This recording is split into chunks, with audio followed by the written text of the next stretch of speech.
what you all should be looking out for is a swarming defense, sacks, tackles for loss, pressure. The defense is the identity of this team. What's going on, Tar Heel Nation? Welcome into week 5, the scouting report for that team 8 miles away in Durham, the Duke Blue Devils. Today we are joined by Ben from the Bull City Coordinators. Ben, how are you doing this evening? I'm great. Thanks for having me. I appreciate it. This is a great College Huddle collaboration, and I enjoyed having you on earlier before the season started, actually, and it's great to come on and return the favor. Yeah, it's much a real interesting conversation then, and we're bound to have one today. That is for sure. But hey, it's not about us just yet. We'll get to that because in this scouting report, it's going to be a little bit different for you guys. So normally in our scouting report, we just have a guest from the opposing team come on and talk about their team. But today we're going to get interviewed too. So you guys are getting a dual or a scouting report today, which I think will be really fun. And I'm sure some of our Carolina fans and I'm sure some Duke fans over there are going to be curious at what we have to say when it comes to that portion of the program today. But hey, let's hop right into this thing, man. The Duke Blue Devils are currently 4-0 in the season so far. Manny Diaz, brand new head coach, first time at Duke. We saw him as head coach before. North Carolina's very familiar with him, especially back in his Miami days just a few seasons ago. Went and be the defense coordinator over there at Penn State. Now he's found his way to Durham. Really quickly, we'd like to start this off with a general question. You know, what can North Carolina expect and what can UNC fans expect as a whole from this Duke team coming in this Saturday?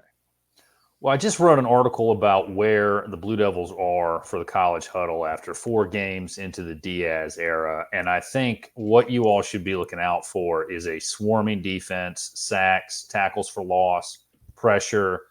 The defense is the identity of this team. Now, excuse me. Now, in the other elements, we've seen a lot of improvement over the first 4 weeks. The kicking game is getting better as far as the return game. If you remember that Scrubs meme, nobody die. That's kind of how I felt about the return game for the Blue Devils for several seasons. But the last couple of games, we've seen a lot of improvement there. So I think that's getting more competent. The punting, we've got a new punter, same field goal kicker. The field goal kicking is strong, and the punter is really starting to come along. I believe he's an Australian fella. And he's not doing, I think against Middle Tennessee, he was not doing the rugby style kicks, but he's coming along. I think he averaged 48 yards per punt against the Blue Raiders. A lot of promise there, right? But the big question is offensively, what can you expect? They're going to throw the ball. The running game is starting to gel, it's starting to click, but that's really going to determine, I think, how far this team can go and how effective of an offense Duke will be able to put on the field at Brooks Field at Wallace Wade Stadium on Saturday, how well the team can run, because I really doubt there's going to be 2 70-point defensive performances by the Tar Heels in a row. And I'm not saying that to get a jab in you. I'm just, God, I hope not. If I were a Duke fan, I would much prefer that 70-point defensive showing from you guys to come this week, not the week before we have to play you. Okay. Because you know what the focus is going to be on in the film studies, right? I appreciate the confidence in this. I really do. This is a good scouting report so far. Look, man, I can't say anything. Since Daniel Jones left, the Heels have owned my Blue Devils, so I can't say anything. But offensively, you've got to look out for Jordan Moore, Eli Pankel, wide receiver, and Nicky Dalmolin is starting to come along really strong now at the tight end. Jonathan Brewer's offensive system gets more throws at the tight end, but there's also Samir Hagans, John Tavis Robertson, other wide receivers. From the running game, you're going to have to look at, I don't know if Jaquez Moore is going to be back or not. That was kind of what it sounded like. He got hurt against Northwestern, and the idea was going to slot him to come back, maybe Carolina, maybe Georgia Tech. Regardless, Star Thomas and Peyton Jones, my man Peyton Jones, who's also returning kicks last week, Middle Tennessee State, those guys are coming along well. So those are the folks that you have to watch out for. And as we were talking about before we got started, Malik Murphy is not a runner. It would not surprise me if you see a couple of Henry Beelan, the backup quarterback packages, who can run, does run, but also has a cannon for an arm. So that's what I would be looking for if I were you guys. And also Chandler Rivers, Terry Moore in the secondary. We could talk a lot about the D-line too, but those are some guys to look out for. Well, you say the strength of your team has been your defense. And I think that's, kind of been a big story over the last few years, even under Mike Elko. The defense and we talk about it over here at North Carolina. We've had our defensive struggles over the last few years, hired a brand new defensive coordinator. And the conversation for us has been culture change on the defense. And you wonder why it hasn't happened yet for us on the defense. And people point to Duke, how Duke went from a super sloppy defense under Cutcliffe in those last few years to like overnight, Mike Elko comes in and boom, Carolina's, fighting for their life over there, and Duke's winning some good football games over there. And seemingly that has carried through. Let's talk about Manny Diaz for a second. This is a guy who's been a head coach at a few different spots, most recently Miami. He was a defensive coordinator at Penn State before he taken the job over here in Durham. What is your general feel with him now being through 4 games of the season with him? And how do you think the Duke faithful, if we will, how they're taken to him? The expectations coming into this season were really unsettled, kind of mixed. Nobody really knew what to expect. It was a lot like, to stick with my fondness for antiquity, when you would be about to fight a battle and you didn't really have a lot of good intelligence and you just had to hope that it was going to work out, right? That your strategy was going to work out and you were going to be able to outflank somebody and they wouldn't know what you were doing, that you divided your forces or what have you. All right. But what we've seen from this team is a continuation of the strength and conditioning or athletic performance, whatever you want to call it, that started under Coach Elko with David Feely, who had been at Miami with Manny Diaz. And what this team has been able to do is play in some close games. I was there at the game against UConn, which that could be a better UConn team than a lot of us expected. I mean, they look like they're going to be better. They may get to a bowl this year. I was surprised to see the win projected rankings going forward as of today. I mean, that's not outside of the realm of possibility. But also, they stole a game against Northwestern, a game, frankly, had no business winning, and Northwestern's offensive coordinator is probably still wondering why he called that third down quarterback sneak attempt sweep play. I mean, anyway, had no business winning that game, but somehow Duke has pulled these two out. And that's a good sign when you're winning close games, and winning games maybe you shouldn't win. He's doing something right. But as far as where the fan base is, we're ecstatic. 4-0. 2 games away from getting to a bowl game. If you would have told me that this team would be 4-0 after the first 4 games of the season, I would have been really excited in the offseason, and I would have said, well, that's fantastic, because I thought 3-1 was very, very likely. But this team's won all 4 and is in a chance to get to a bowl game, and let me tell you, the Duke faithful is really happy about that, because you don't have to go back very far to remind us of what it's like when you don't go to a bowl game. Believe me, we know. So we're very excited, very optimistic about what Coach Diaz can do. So let's talk a little bit about Malik Murphy. Is sophomore, correct? Not redshirt sophomore? I believe he is a redshirt sophomore. Okay. When I was looking up, it just said sophomore. I couldn't find whether he was redshirt or not. And also going through your schedule, you had Elon, Duke, and UConn, then MTSU. So I would assume this is going to be the biggest environment that he's been involved in. And go ahead. Yeah, no, I think you're probably right. I mean, he did play a couple of games at Texas last year, and I'm trying to pull up exactly which one he played. But I think as far as rivalry game, I think that you're right. I think this is going to be the biggest rivalry game that he's been a part of in college. And North Carolina is supposedly set to get K'Mon Rucker back. So does Malik Murphy fare well under pressure, would you say? Or does pressure seem to rattle him? I see he's got 8, he's threw for 8 touchdowns, but also threw for 3 interceptions. Looks like 181 yards overall. Yeah, he does. He does well against pressure. The O line has been holding up very well for him. He gets rid of the ball very quickly, which I think is a very important thing to keep in mind with him. But this O line, it's been sort of built back after losing Monk and Barton. And I just was able to confirm he is a redshirt sophomore, but it's been built back together and it's had to gel. There's been a lot of transfers who've come in, a lot of younger guys who are stepping up. The one thing, and we talked a little bit about this before we got started, that he doesn't do is run. And there's going to be lanes for him to run, and it'll be interesting to see if he takes advantage of those come Saturday at around 4 p.m. Yeah, so Malik Murphy was probably the biggest name that you guys got in the portal this year. Let's talk about it. With the exit of Mike Elko, you bring in a good number of people out of the transfer.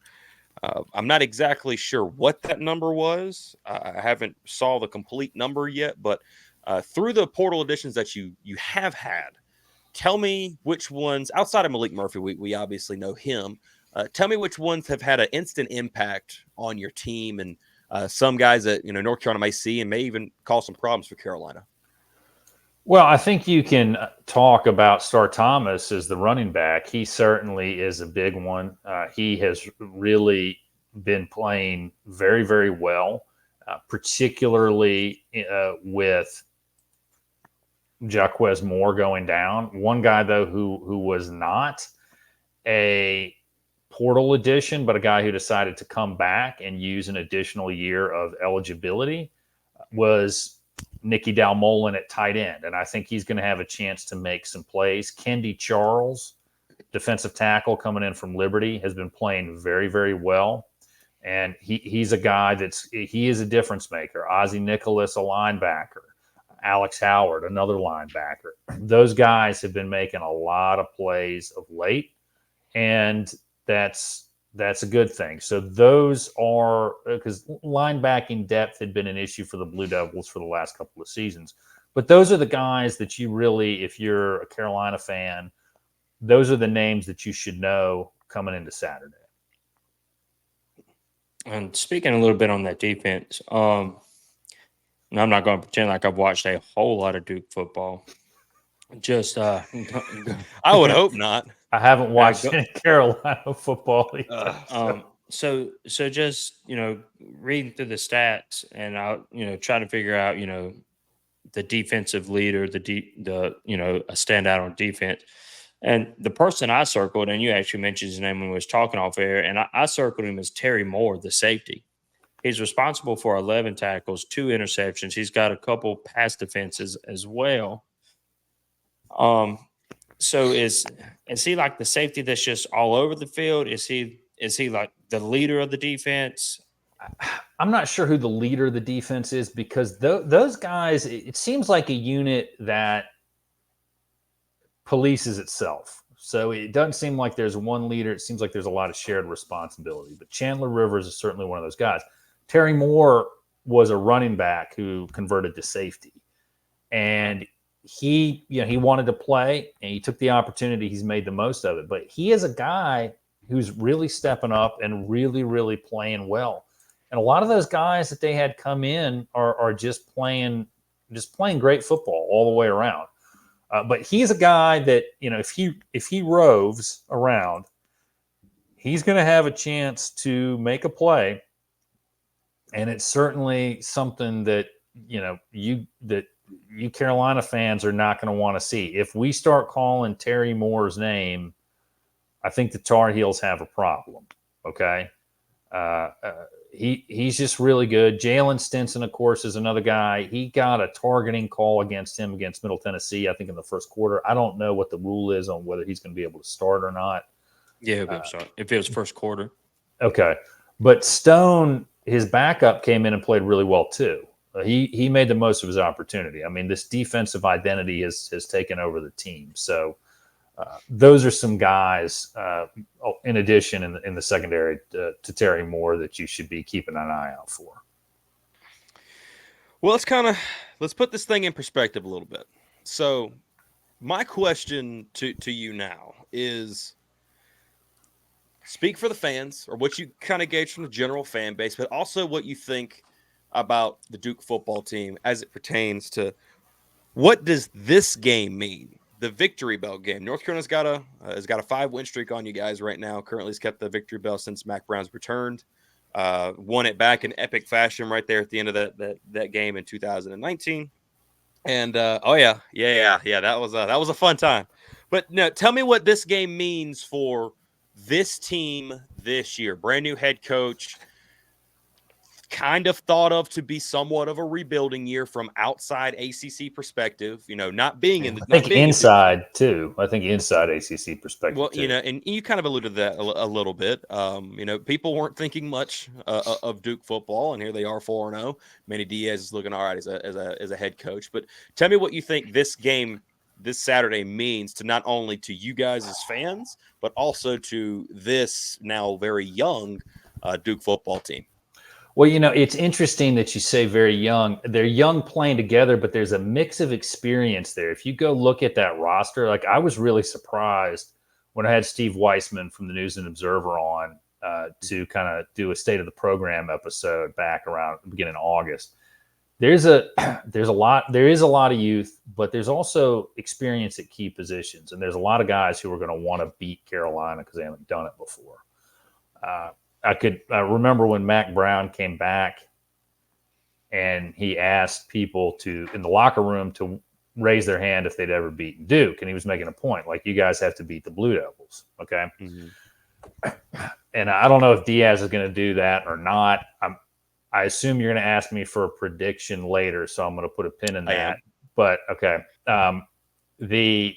This is a big game. I mean, there's a lot of storylines. Obviously, there's the connection between Diaz and Mac Brown. I don't think Diaz really likes Mac Brown, given what happened at Texas, and coaches are notoriously thin-skinned.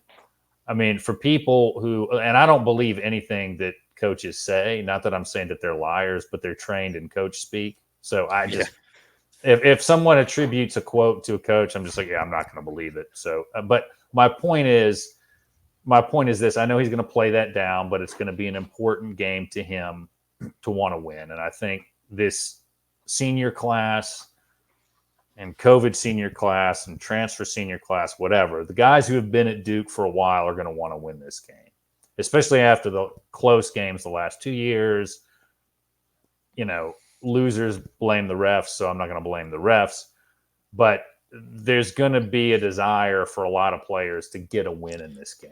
And if the Blue Devils can get to 5-0, to go back to what David Cutcliffe would always say, don't ever forget how to count to 6. You can't get to 6 if you don't get to 5. So I know that's simplistic and stupid, but it's a big game for a lot of reasons. And it's made bigger because it's Carolina, but whoever this 5th game would be big. But because it's Carolina, it's going to be that much of a bigger game. And you have all these intersecting storylines, including one that I'm sure we're going to get into at some point. So yeah, well, let me follow up with it. You can't get to 6 without getting to 5 first, right? Well, tell me, does Duke get to 5 this Saturday? All right, so I've assembled a team of friends and family members. We're going to be there. This will be my 2nd game for the season. I don't think you're going to have to worry about Carolina fans buying out Wallace Wade. I'll tell you that much now. Okay, I was trying to decide how early to get there. I think there's going to be some lack of fans showing up after the James Madison game. Okay. I was in attendance for the James Madison game, and in the third quarter, I probably could have moved right up to the front if I wanted to. Just saying.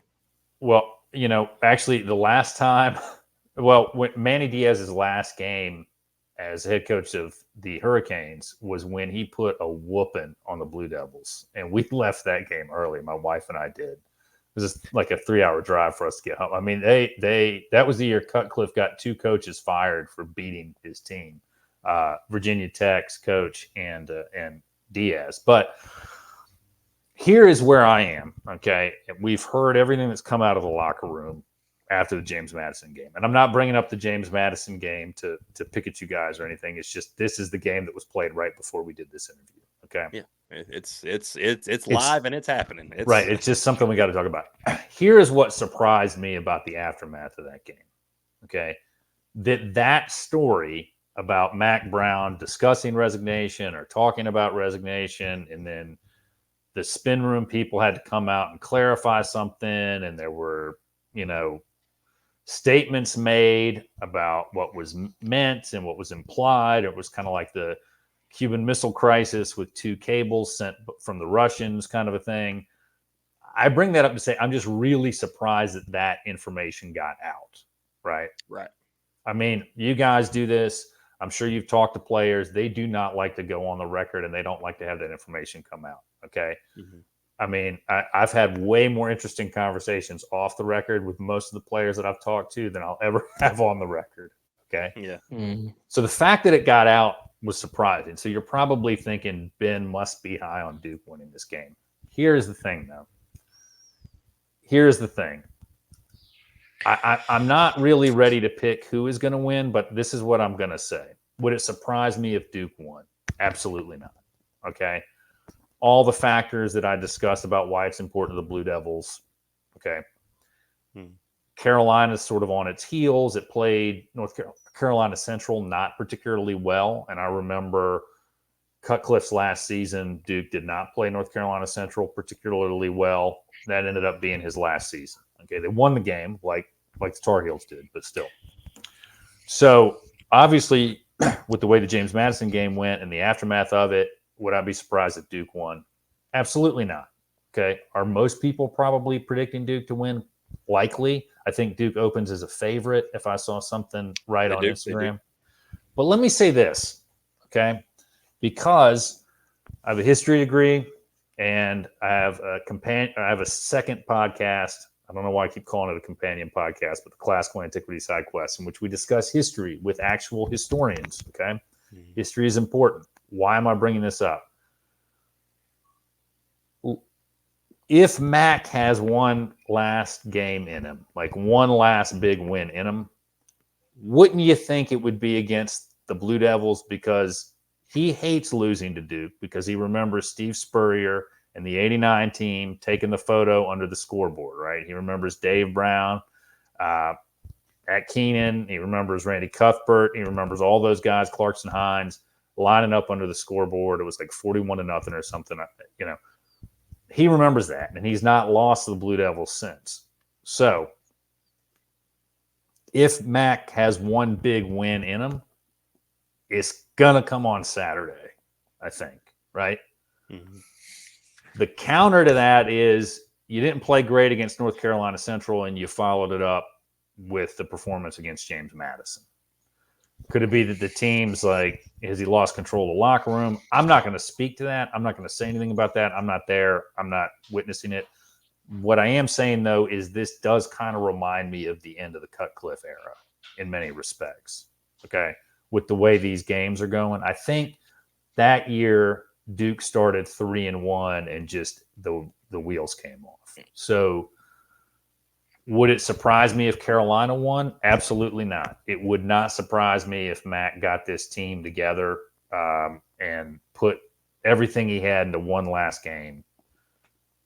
The one thing, though, that I do feel good about is I'm not a huge – I saw what Jeff Collins did at Georgia Tech, and it wasn't particularly great.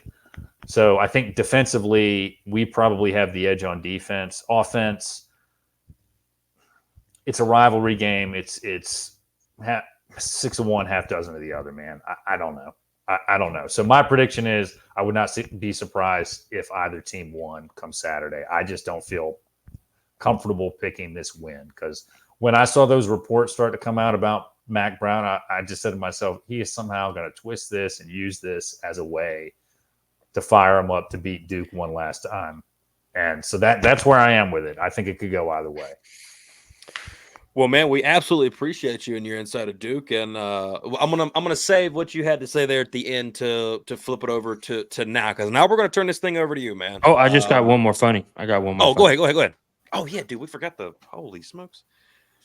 All right, so which one do you dislike more, UNC or Mike Elko? I like it. I like it.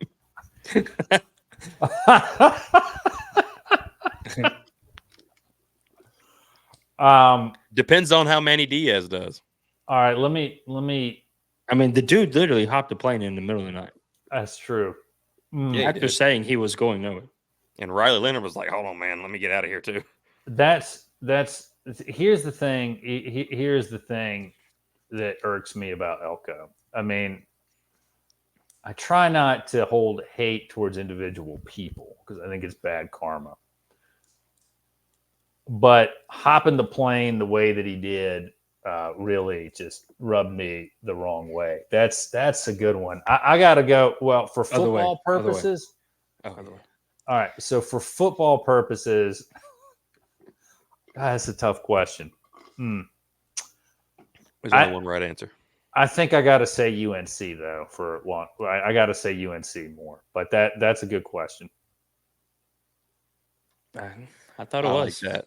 Yeah. But dude, I completely I was when you started talking about JMU, you started bringing up. I had like Vietnam flashbacks in my head as you were talking about that, and I forgot to ask you our final question. It's a question that we happened to stumble across in the very first one that we did with the Sky U podcast and during the Minnesota one. But talk to us a little bit about what are some Duke traditions that maybe people out there don't know. I mean, I've got a new Devil's deck that's getting some use now, and tell me some of the stuff that happens over there at the Duke campus that might be fun or entertaining. Well, there's the Devil Walk before the game. I can't remember what, because sadly, our own individual tailgate precludes us from getting there in time. We usually park over around the circuit lot, so we get a good walk in. We may have consumed some beverages. We need to walk off before we get to the game. So, but there's the Devil Walk. Yeah, there's the Devil Walk, and that's big. All the players come through and they're dressed up, wearing suits and everything. That's a big one. One thing that's weird is there's always the PA will play. I think Every Time We Touch is the song. Oh, Cascada. God, I know. It is aggravating, but not as aggravating as the Duke band will play the opposing team's fight song. What? I don't ask. I don't know why. Chivalry, I guess, isn't dead. Whatever. Leave it to I don't know. It's very weird. But the school is investing in getting more of that. They have a DJ now there for the game with the Devil's Deck. There's a lot of improvement, but they're trying to get more for a game day feel, you know. Oh wait, you're telling me time out. You're telling me when North Carolina comes Saturday that they're going to be playing our fight song? They will play it once, I think, before the game starts. Yeah. Dude, this is great. It's been going on for a long time, and there are a group of us. There are dozens of us online who just don't get it, and we complain about it. Dude, there's no answer to it. I could understand it maybe as like when this whole football thing was new and it was some gentlemanly thing, but I don't understand why it still happens. So they played the whole thing, the whole thing, even like the Go to Hell Duke part. I mean, honestly, I come in right about when the game is starting, and I'm not paying that close attention. But my understanding is they play the whole song. But baby brother, man, Gotta love it. I don't know what to tell you, man. I really don't know what to tell you. Do they do that for the basketball game? Like, do they do this for No. every sport? Or is it just football? I think it's just football. Oh, man, that would be great. Imagine Dorka like R.J. Davis on the court warming up. Freaking go to hell, Duke. I don't know what to tell you, man. Oh God! Oh, It is. awesome. Look, there are about 3 podcasts that gripe about this constantly. I would too. If Carolina did that, I would just get a group of people and boo. Hey, do you- GA Scumbag podcast people are furious about it. I mean, do you associate with the Devil's Den guys? not really. Okay, no, good, because their voices are annoying. I'm sorry, they're so annoying. No, my guys over at the Big J and Little J show with Duke rivals, Connor O'Neill is one of the guys, and the Duke Football Talk guys as well. So those are the ones that I listen to and are in touch with primarily. And I only know that because this is how petty I am. When I wanted to hear what Duke was thinking about the North Carolina game coming into Cameron last year. And one dude literally said, "Well, it's not like Cormac Ryan's going to beat us. Cormac just goes off." Why would you? Dude, I remember. Yeah, he is. He's So really petty I go- about that because, like, he was like, he called me the day before or the day of. He was like, "Oh man, listen to these dudes. I can't. They're like, what? I can't stand them." I'm like, why would "All right, people whatever." put stuff out like that? I mean, they have folks who listen to that. That's what I don't understand. Yeah. I mean, Yeah. So I went back and listened to like their post game reaction, and oh man, it was beautiful. He called It me the was- next day about it too. He's like, it "Dude, was you're so not gonna priceless. believe this. Listen to it." And I'm like, "All right, whatever." Oh, It was man. great. Well, hey, I appreciate you doing this with us. This has been great. Really quickly before we switch it over to UNC, I want you, if there are any Duke fans that are still listening to this, especially after this last few minutes of the show, I said what I said. if any Duke fans are listening that have not heard of the Bull City Coordinators, Ben, tell them where they can go to find you and where you post all your content. you can find me on pretty much any social media at Duke FB coverage. You can go to the website, bullcitycoordinators.com, subscribe to the podcast, Bull City Coordinators, a Duke football coverage podcast, and also check out the Classical Antiquity Side Quest, which is a companion to my Duke football related podcast. We cover topics from generally classical antiquity, Greece, Rome, but focusing a little bit of late on a period of time that's evolving. It's called late antiquity, a transformative period for the Roman Empire. As a matter of fact, Wow. I'm a big history guy, so I'm definitely going to have to keep an eye on that myself, quite frankly. By the way, all this stuff will be down in the description below. You guys can go check that out and go give him a subscribe. Go check out all his content. Does a good job over there. So I turn the keys over to you, sir. What do you got for us? All right. Well, Alan, Nathan, whoever wants to answer this, you guys are 3-1. Tar Heels are 3-1. Mac Brown 2.0. What is going on with these reports coming out of the locker room about Mac Brown offering to resign, getting a show of support, getting hailed emperor, claimed emperor by his troops, as my antiquity reading would be in my mind. What is going on with all that? There's a lot to this, and it's a lot that it's actually going to be. This is an ongoing story, basically, and this is stuff that's going to be, kind of talked about throughout the week. But I was actually, listening to a couple of insiders. One of them that we had on this, not this past 2 weeks ago now.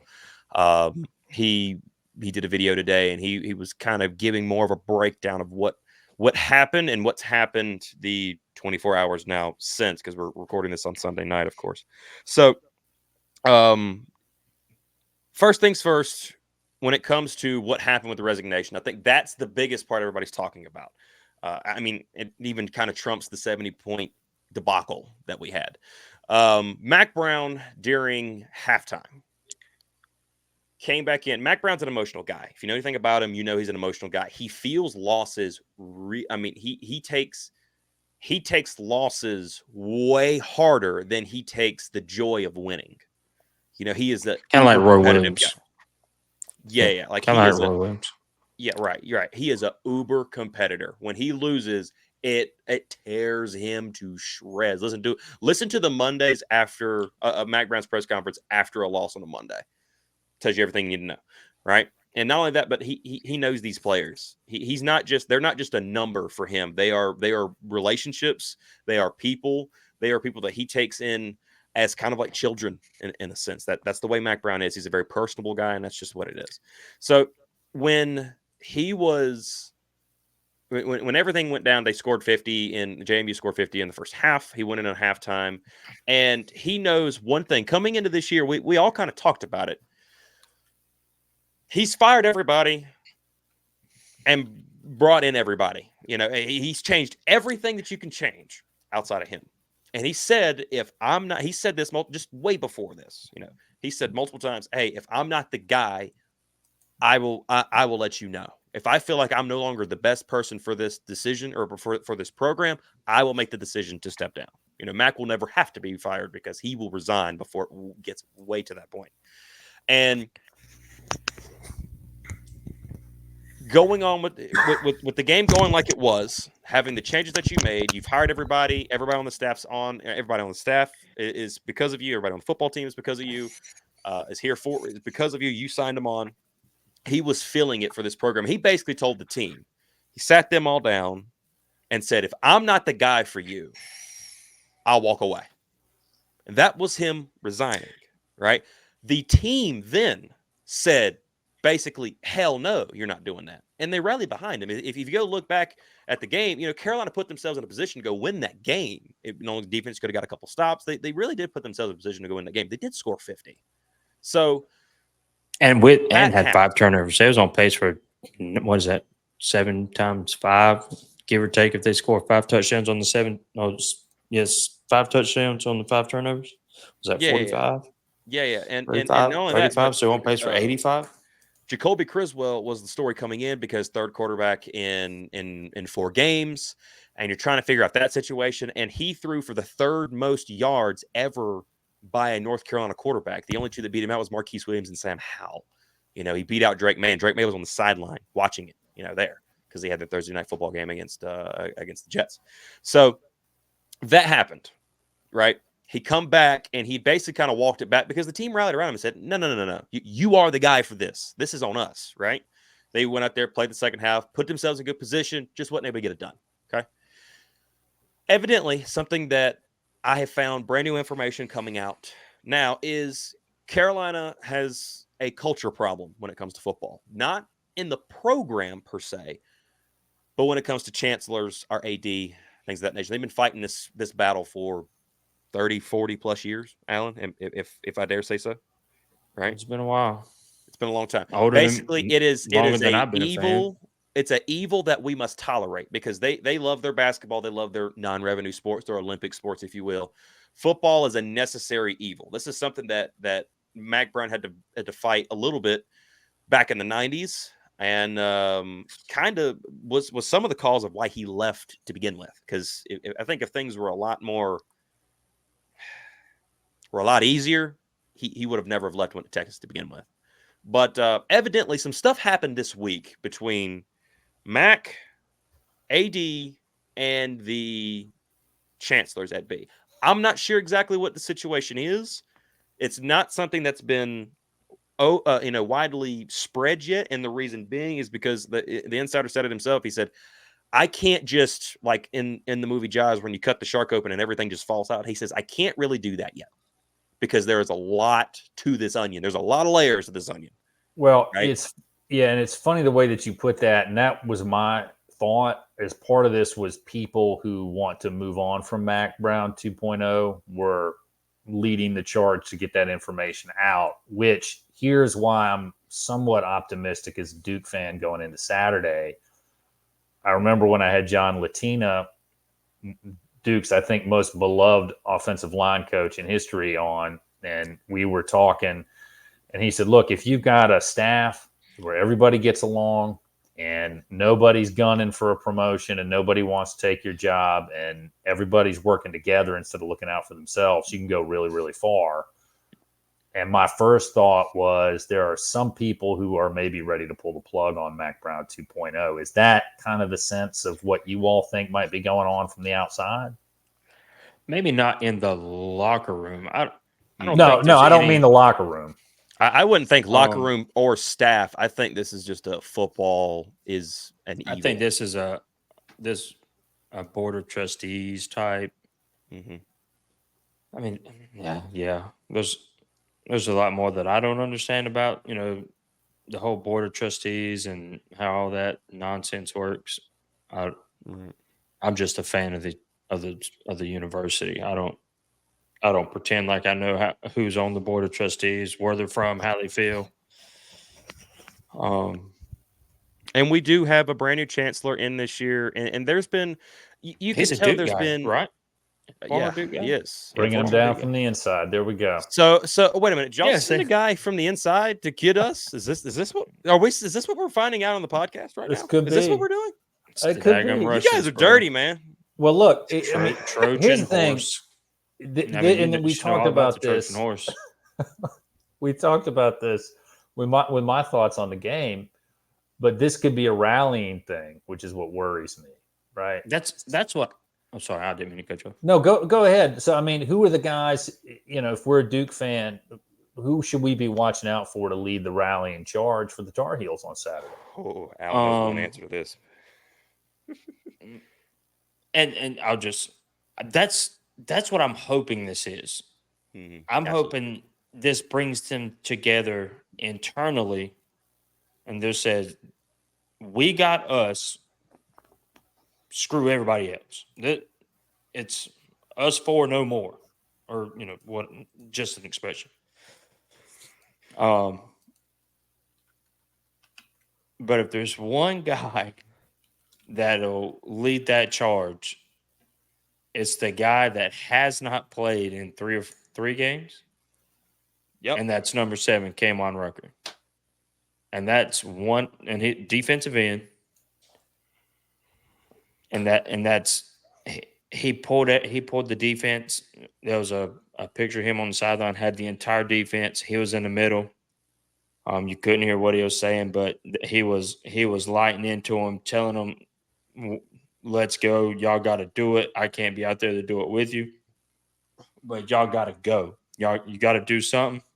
And in the second half, I thought they played better, but 53 points, that's hard to overcome. If North Carolina plays in the second half like in the first half like they did in the second, North Carolina's winning that game. But that's neither here nor there.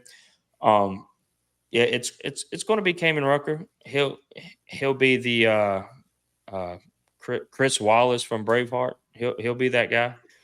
But yeah, that'll be him. Are you doing a lot of like historical things because I love of it. the antiquity? No. Chris, it's Braveheart. It's Braveheart. I know. Just going off a time m- frame of the movie. That's all. Mel Gibson. He's out there with the sword on the horse. Rah! They'll never take our freedom. You know what I'm saying? Yeah. Let's go, bro. So, are y'all going to be starting their third string quarterback though, come Saturday? Because the reason I ask about that, Blue Devil fans have intimate familiarity with what that was like towards the end of last season, where Grayson Loftus was playing, and he was limited in what they could do because there was nobody behind him. Yeah. Is that kind of where you guys are, where they're going to have to, that the Tar Heels are going to have to be real careful with the offense, or they're going to be guys who can back him up? Nah, Jacoby Criswell, man. He threw for 475 yards. Yeah. And here's the deal. So Jacoby Criswell is a guy that he's been with North Carolina before. He was recruited in North Carolina. He came to North Carolina back in 2020, and he was with the team. He was the true backup to Sam Howell while Howell was our quarterback. And then when the year came, when Drake May, when Sam Howell left, and it was to Drake May and Jacoby Criswell to battle it out, that battle went all the way up to just a few days before the first game against FAMU at home, where Drake come out. Drake looked great, and he took over the starting spot, and we understand who Drake May ended up being. Last season, Jacoby Criswell left to go to Arkansas. He's from Arkansas. He wanted to go home, and he lost a quarterback battle to KJ Jefferson, another guy that's pretty daggum good. And he decided this past offseason, after Drake had left, Max Johnson comes in, Connor Harrell, there's a quarterback battle there. There's real uncertainty at the quarterback position. You felt good that Max was here, but there was some things that you were worried about with him. Connor is a guy who hadn't played at all, and you really worried about what he could do. Big time size difference, and you wanted that well-rounded guy. So Jacoby Criswell saw an opportunity to come back. He asked Mac Brown specifically. This is after the spring game. This is after spring.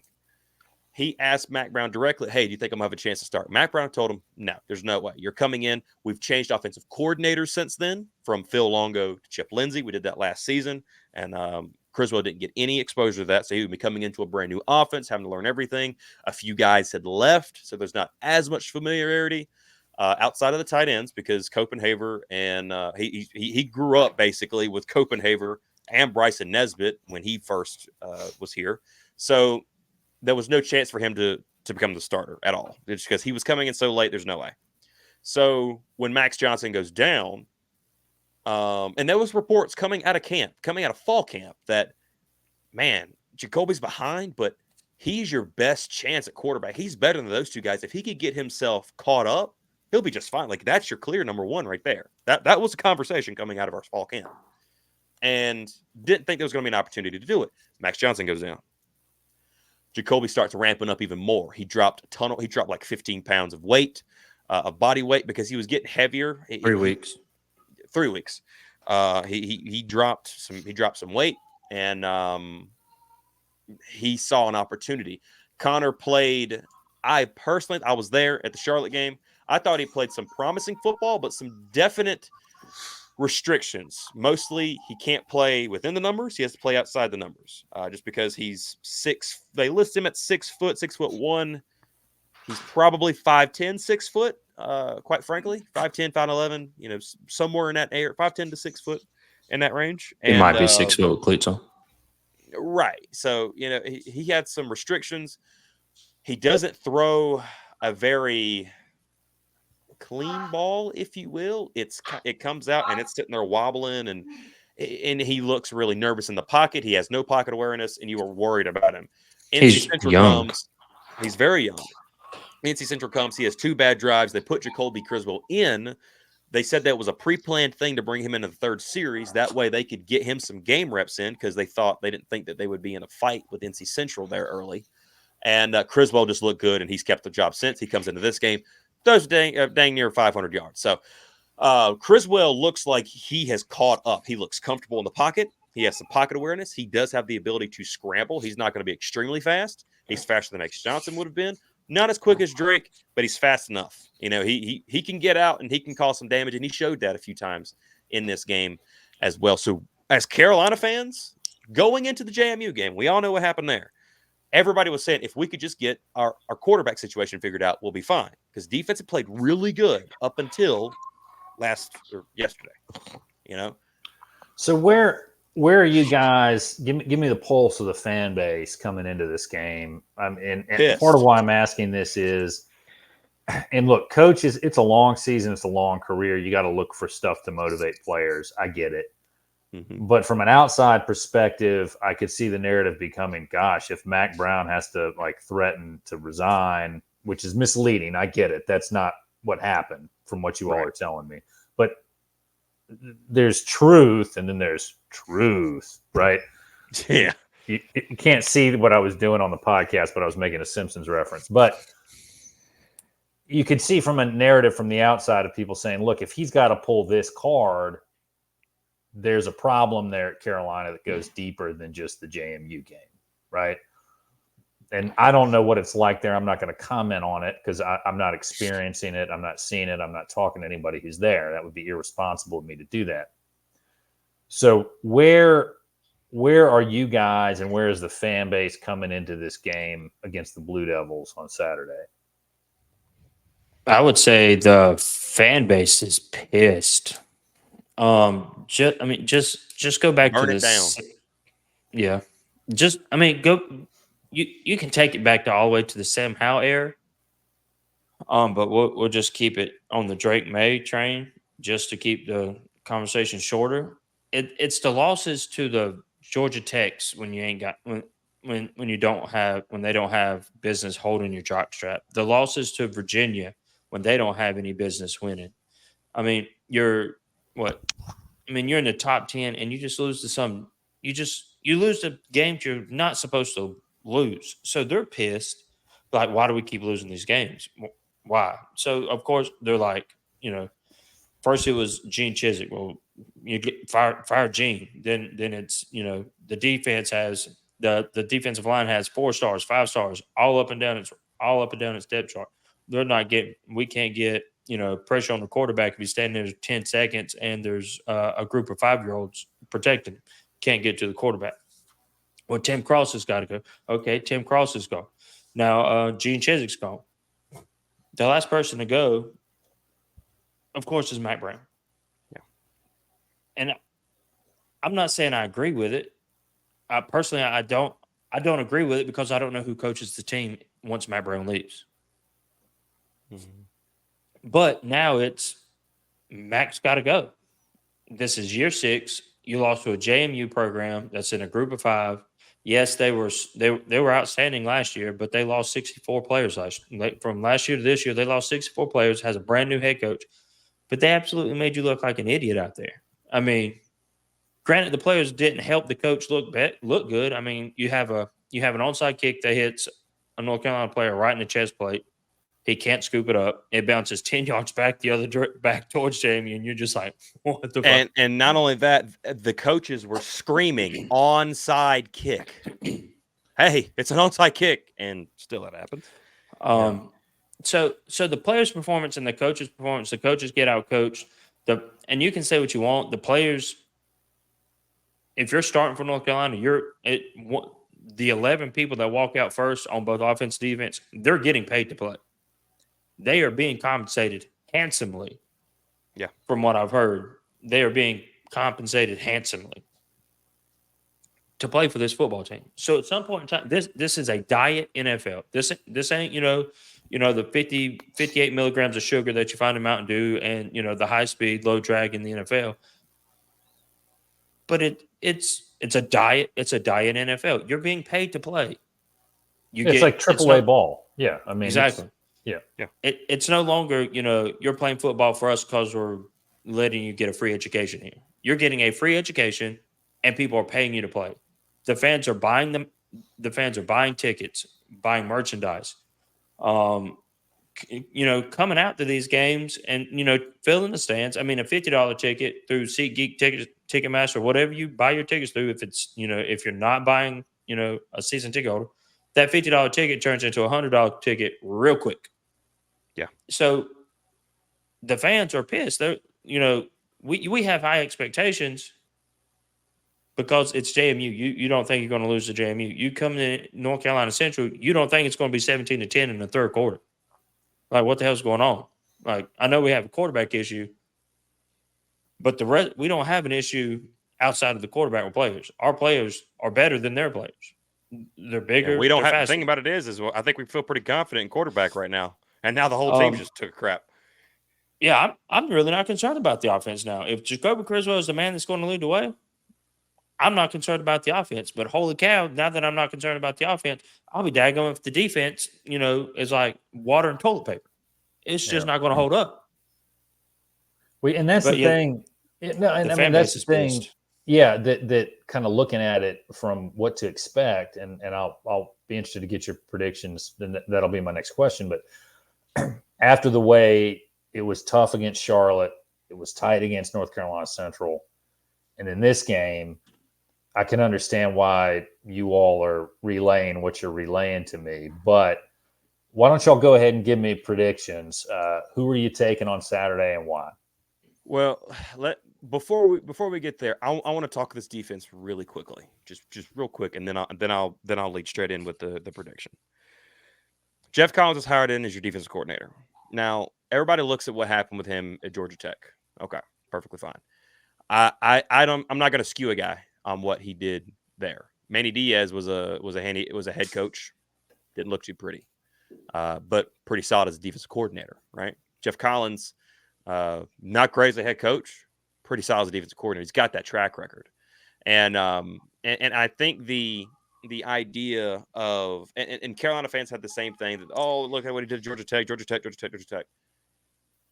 Not every coordinator or every head coach at one point was a damn good coordinator. I think we can kind of declaratively say that to some degree. And not all coordinators make good head coaches. So I think Jeff Collins is right back in the role that he's supposed to be in, a defensive coordinator. And I'll say this much. Through 3 weeks, the defense looked much better than it had the last 2-3 years, to say the least. It looked much, much better. They hadn't let a single team run 100 yards on them in a game. The game against Charlotte, that one, in my opinion, skewed a little bit because they got a touchdown late against the third stringers. The third stringers just missed an assignment. And you have a young star in Caleb Cost coming over from the baseball field, had been hurt during baseball season. He comes over. He's going to be a really good player. He has to work on his coverage, and he has to work on leverage a little bit. And he got exposed a little bit over there in that game. And they really beat you up on your explosive plays. Same thing with JMU starting early. JMU was able to – defensive line couldn't get pressure against JMU, and the wide receivers had that much more time to be able to gain a step of separation on some young guys like Ty Adams, the big touchdown that they hit, that touchdown pass number 9 that they hit over number 11 was Ty Adams, young guy trying to get reps. Carolina's talking about playing depth, talking about playing 2-3 deep at every position. And Jeff Collins is making sure that's something he's gonna do, and that happened to be one of those plays that happened. So, do I really know what happened against JMU? No. Did anything leading up to it say that was going to happen? No, not at all. You know, quite frank. And Alan, do you agree with me in that statement, or am I on my own on that one? No, I didn't see that defensive performance. I mean, I predicted that score would be 20. I think our prediction show, I predict that score 27-9.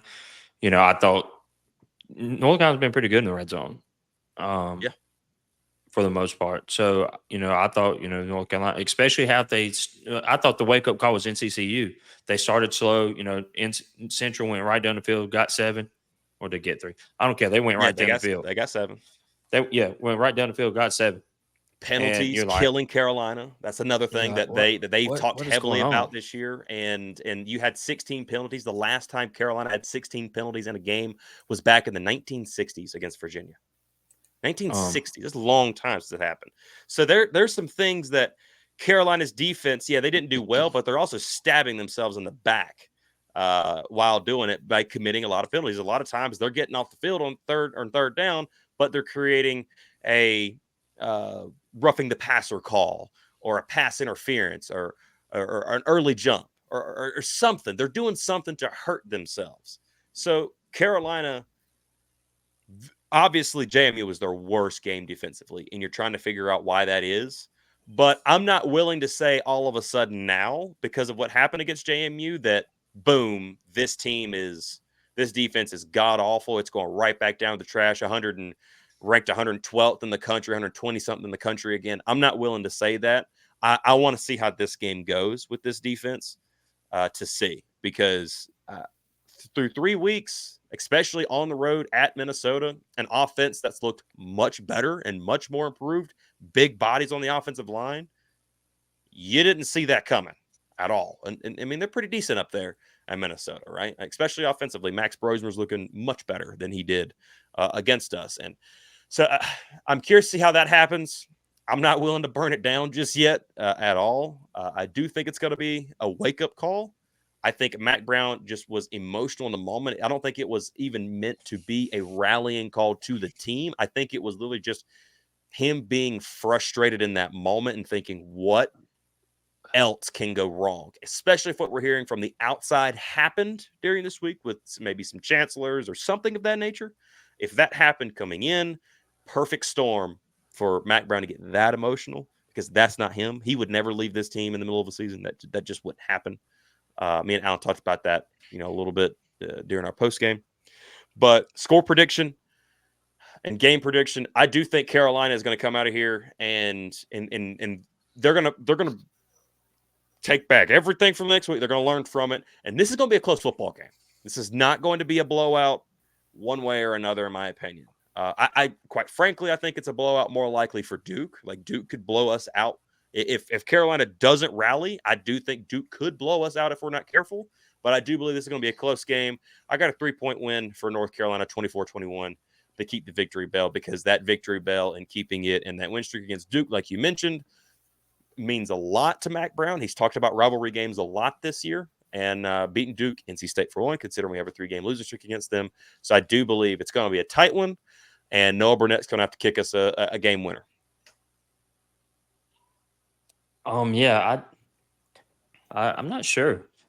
If we was doing this on Monday night and we After had Max Press, because Mondays we get, both coordinators and the head coach, their weekly press conference, pre Duke or pre whoever the matchup is that week. Right. Just to see, like, obviously, Chip Lynch is going to be like, hey, it wasn't my problem. We scored 50 and turned the ball over 5 times. Yeah, we got to clean up the turnovers. But damn, what you want me to do? I mean, he's going to talk about offensive line. I bet you 100% he'll talk about offensive line. Come on, guys. I mean, I scored 50. You got it. But I don't think he'd point. He's definitely not going to point fingers. But I'm petty enough to be like, hey, my guy scored 50. You guys let up 70. Y'all leave me alone over here. But yeah, I'm interested to see what Max says. Like, does he explain what happened in the locker room? Does he, he'll attack does it. he tell He'll you? attack it. Does he tell you why he said what he said? If what he said is true? Because if you listen to him in press conferences, he says all the recruiters for other colleges that are going against North Carolina players are telling people, and he gave them a gift. This is a gift he just gave them, obviously, because he said, "I'll leave."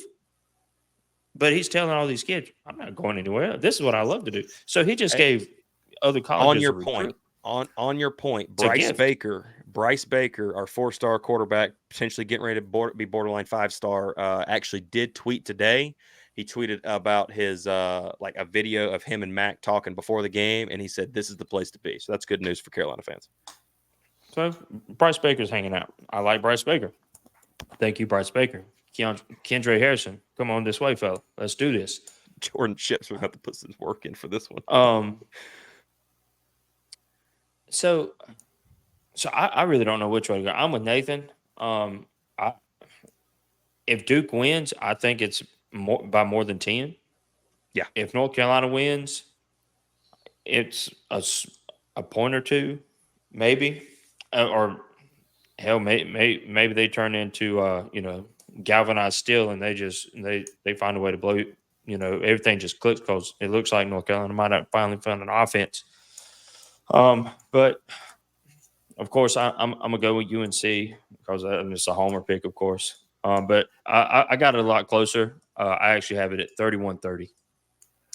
I would not be surprised if it comes down to whoever gets the ball last ends up winning. That would not surprise me at all. And I think you guys meaning people trying to pick what's going to happen, not you two here on the pod, but you guys out there could look at it from the outside and not pay attention to the finer details and the logistics of things. And that's what you really need to do here. So one thing I like to do is give people an open mic, but we've been going at this for a while. So what I want to give each of you a chance to do, and after we're done with the open mic, tell us where to follow you on your socials, where we can find you, where we can get your content.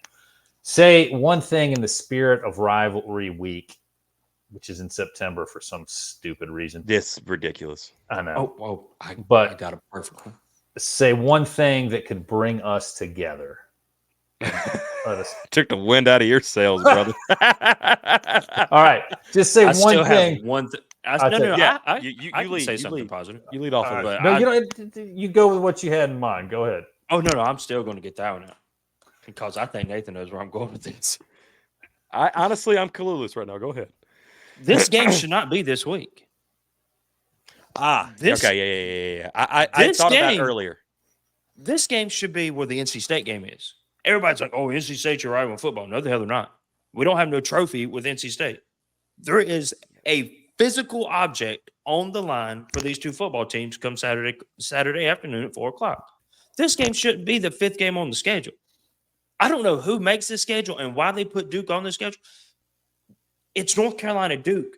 Yeah, North Carolina Duke was established off of basketball, but it's still North Carolina Duke. They have a victory bell. Do y'all have a bell tower or some sort of bell on your campus? I'm just curious. That I don't know. I believe so, actually. Yeah, I think it's in the chapel. Okay, so it makes sense. We both have bells. Okay, so why do we play this game when it's still hot outside? Dear God, so you have the schedules have North Carolina playing NC State during rivalry week. Why? They're not a rival. They're not anybody's rival. They're just a wannabe rival for whoever wants to pick them. Well, wannabe's got us by 3 right now, so I'm all right. I don't care what the wannabes got. They're wannabes because guess what? If the ACC blows up and every team goes to whichever way, guess who's going to be on the schedule every year? Duke. Not North Carolina State, but Duke. Duke will be on this schedule for UNC every single year, because of the victory bell. Not because the team in red in Raleigh, they cried so much that they tried to get NC legislature to make sure that we play people like them. Who cares? We don't want to play you. Go somewhere else. Go to the Pac-12. It's North Carolina and Duke. That's it. That's your rival. Did you watch the North Carolina Duke soccer game? It might as well have been a football game. Yeah, no, North Carolina Duke I love watching them in all sports. I really do. It's a rivalry with every team. Softball, basketball, baseball, football, lacrosse. It's North Carolina Duke. It doesn't get any bigger. They might not be the best teams in the country, but hell, NC State ain't good either. They just got blew out by Clemson. I don't think this is the week. Hold on, wait. I just got to say, nothing will make Duke fans love you guys more than hating on NC State. So that you want to bring people together. No. Because let me bug off Alan because me and Alan disagree on but this. To be fair, it comes to the football side, I don't own either color. You will not find Duke blue or red in my closet. It's not in there. Only reason you'll find a color that looks very similar to Duke in mine is because my Los Angeles Rams happen to change their color scheme back to the old LA colors, and I'm not very happy about it. I love the navy and the gold, but that's neither here nor there. Anyway, so I hate NC State, and I can't stand them. NC State is on a consistent level better at football than Duke is. That's just kind of what it is. That's because more people can get in. It's a low bar, but it's a bar. Right. I can't stand NC State. And quite frankly, if they didn't have a 3-game winning streak on us, I really wouldn't care as much. Now, do I agree with Alan and say that this game should be moved to the end of the season? I do agree on that part. I absolutely, 100% agree on that part because you're right. It is the victory bell game. That's what it is. I can't stand NC State because they are all the time. They will be at their games in front of their football team who's playing whoever. And they will be on their phones watching us. Oh, my God, did you see? People who travel to different stadiums all across the country will go to NC State games, and I've heard 3 of them say, why in the hell are they listening to their rivals all the time? We got a football game right in front of them. But they're worried about us. I can't stand it. They are ants and cockroaches. With Duke, you can at least respect them. They're good. Hey, you guys are good. We can respect you guys. But NC State is a team we love to hate. We can't stand West Raleigh. And if North Carolina damn well better fix that problem this year because I'm sick and tired of them getting wins over us. They flip a commit from us. It wasn't very highly up on our board. That's just neither here nor there. But you tell them it's like, oh, my God, we just flipped a 5-star. Oh, my. No, you didn't. Shut up. 3-star guy. He wasn't going to make the depth chart this year. Anyway, I digress. But no, let me tell you, this is just right now. This is our own version of the Predator handshake. Okay. Duke, The enemy of my UNC enemy is my friend. coming together to shake hands in hatred of NC State. They want to be real, and that's why I was so pissed at our basketball team. That's not. We'll save that for basketball season. It's neither here nor there. But yeah. Anyway, where can we find you on your socials? I need a Xanax. Alan, you answer the question. At Hill Brothers on YouTube and also at Hill Brothers on Twitter.